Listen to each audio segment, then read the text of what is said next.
Middle east से बड़ी खबर। ईरान हिमायती इराकी इस्लामिक रेजिस्टेंस या मुकावमती तंजीमों ने इराक सरकार को 7 अगस्त तक का अल्टीमेटम दे दिया है। उनका कहना है कि अगर इराकी सरकार सऊदी अरब और अमेरिका के जरिए मिलकर किए गए हमलों का जवाब नहीं देती है तो अमेरिका और सऊदी अरब के खिलाफ हम ऐसे हमले करेंगे जिसके जख्म दर्दनाक होंगे। इराक में मौजूद ईरानी रेजिस्टेंस ने यह भी साफ कर दिया है कि इराक में चल रहे इमाम हुसैन के अरबईन तक रेजिस्टेंस कोई जवाबी हमला नहीं करेगा, क्योंकि दुनिया भर से करोड़ों लोग इस वक्त इराक में हैं। गौरतलब है कि इराक में मौजूद पॉपुलर मोबिलाइजेशन फोर्स यानी हश्दुश शाबी साल 2014 में उस वक्त वजूद में आई थी जब ISIS यानी दाइश के आतंकवादियों ने इराक पर हमला कर दिया था। उस वक्त दाइश के खूंखार दहशतगर्दों का हमला इतना खतरनाक था कि इराकी फोर्स अपनी पोस्ट और चौकियां छोड़कर भाग खड़ी हुई थी, जिन पर ISIS ने कब्जा कर डाला था। साल 2014 में नॉर्थ इराक में यह अटैक हुआ था, जिसमें मौसूल, तिकरीत और इरबिल जैसे बड़े शहरों पर दहशतगर्दों ने कब्जा जमा लिया था। आतंकी बगदाद की तरफ बढ़ रहे थे और करबला और नजफ पर कब्जे की भी तैयारी थी। ऐसी सूरत में आयतुल्लाह सिस्तानी ने फतवा दिया था कि इराकी अवाम घरों से निकले, जिनमें युवाओं की तादाद बहुत बड़ी थी। उन्हीं ने अलग अलग ग्रुप्स बनाए थे जो बाद में पॉपुलर मोबिलाइजेशन फोर्स यानी हश्दुश शाबी कहलाया। इस मिलिशिया ने ISIS को इराक से खदेड़ दिया था और साल 2016 में इराकी पार्लियामेंट ने कानून बनाकर इसे इराकी सिक्योरिटी और आर्मी का हिस्सा भी बना लिया था। अब इराक की नई सरकार चाह रही है कि पॉपुलर मोबिलाइजेशन फोर्स अपने हथियार इराकी फौज को सौंप दे और बाकायदा इराकी फौज में शामिल हो जाए। 30 सितंबर 2026 इसकी डेडलाइन है, लेकिन PMF इस पर तैयार नहीं है। ताज़ा सूरत हाल में पॉपुलर मोबिलाइजेशन फोर्स ने 7 अगस्त तक की डेडलाइन इराकी सरकार को ही दे दी है कि आप सऊदी और अमेरिका के हमलों का जवाब दीजिए, वरना हम अपने अंदाज में जवाब देंगे। पॉपुलर मोबिलाइजेशन फोर्स में कताइब हिजबुल्लाह, कताइब सैयदुश-शुहदा, असाहिब अहलल हक और अलदैम हरकतुल नुजबा जैसे आधा दर्जन ग्रुप शामिल हैं, जिनके पास एडवांस हथियार हैं और ये ईरान के समर्थक हैं। इनके पास टैंक और ड्रोन का बड़ा स्टॉक भी है। अगर जवाबी हमला हुआ तो हालात और खराब होंगे। इराक के PM अली अल जैदी ने अपना सऊदी अरब दौरा भी रद्द कर दिया है। वहीं इराकी संसद के दर्जनों सांसदों ने सऊदी अरब के साथ सभी डिप्लोमेटिक रिश्ते खत्म करने और सऊदी पर जवाबी हमला करने की मांग की है। उधर सऊदी अरब के हमलों में मारे गए इराकी जवानों का बदला लेने की तैयारी तेज है। इराक की आधा दर्जन से ज्यादा ये मिलिशिया खुलकर जवाबी कार्रवाई के संकेत दे रही है और अपने लड़ाकों को तैयार रहने के ऑर्डर दे दिए गए हैं। इराक में इमाम हुसैन का चेहल्लुम मनाने के लिए दुनिया भर से अकीदतमंद पहुंच रहे हैं और हर साल 3 से 4 करोड़ लोग इराक में अरबईन के मौके पर जमा होते हैं।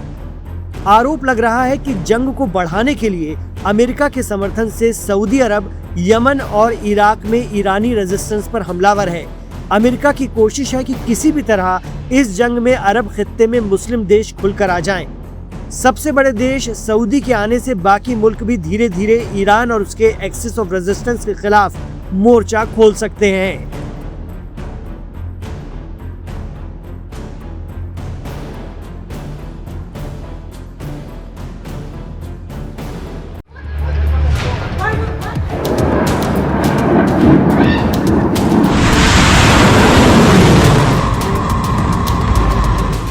ईरान की इस्लामिक रेवोल्यूशनरी गार्ड कोर ने गुरुवार को दावा किया कि उसकी एयरस्पेस फोर्स ने जॉर्डन स्थित अमेरिकी सेना के अल अजराक एयरबेस पर बैलिस्टिक मिसाइलों से हमला कर 3 अमेरिकी F-35 स्टील्थ फाइटर जेट नष्ट कर दिए हैं। जी हां, IRGC ने यह भी दावा किया है कि इस हमले में अमेरिकी सेना के कई अधिकारी, तकनीकी कर्मचारी और जवान मारे गए हैं। हालांकि अमेरिकी सेना ने अभी तक इन दावों की पुष्टि नहीं की है। IRGC की ओर से जारी बयान के अनुसार गुरुवार तड़के अमेरिका ने ईरान के केशम द्वीप पर 2 रिहायशी मकानों पर हमला किया। ईरान का आरोप है कि इस हमले के लिए जॉर्डन में स्थित अल अजराक एयरबेस का इस्तेमाल किया गया था। IRGC का कहना है कि अमेरिकी सेना ने बंकर बस्टर बमों से हमला किया, जिसमें एक पिता, एक मां और एक बच्चे की मौत हो गई, जबकि 2 अन्य बच्चे घायल हो गए।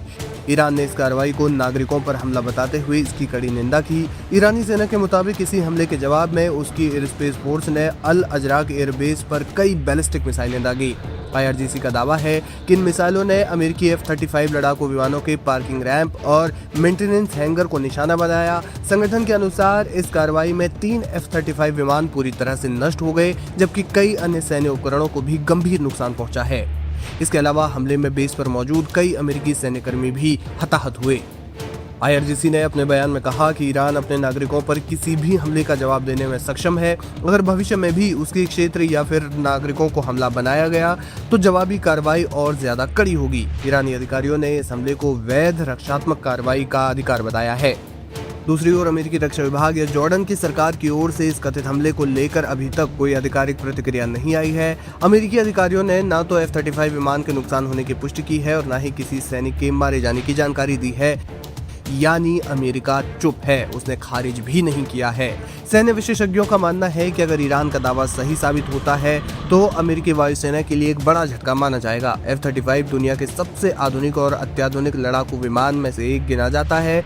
इसकी कीमत करोड़ों डॉलर में होती है और इसे दुश्मन के रडार से बचकर सटीक हमला करने के लिए विकसित किया गया है। ऐसे में एक साथ 3 F-35 नष्ट होने की पुष्टि होने पर यह अमेरिका की सैन्य क्षमता और क्षेत्रीय रणनीति पर गंभीर सवाल खड़े कर सकता है।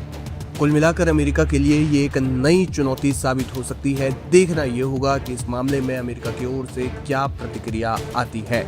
लेकिन IRGC के दावे के मुताबिक उसके लिए ये एक बहुत बड़ी जीत साबित हो सकती है, क्योंकि F-35 लड़ाकू विमान अमेरिका का सबसे अत्याधुनिक लड़ाकू विमान है।